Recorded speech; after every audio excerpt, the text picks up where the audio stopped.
அம்பாறை மாவட்டத்தில் கரும்புச் சிகையானது ஒரு பகுதியில் மாத்திரம் வருடா வருடம் பாதிப்படைகின்றது. இந்த போகத்தின் போதும் அவ்வாறான நிலைமையே உள்ளது.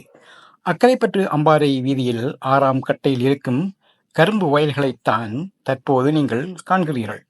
விளைச்சல் குன்றி காலம் கடந்த நிலையில் அக்கரும்பானது பூத்து தரம் குறைந்த நிலையில் உள்ளது. கரும்புச் செய்கையாளரின் ஆதங்கம். இதற்கு பொறுப்பு கூறுவது யார்?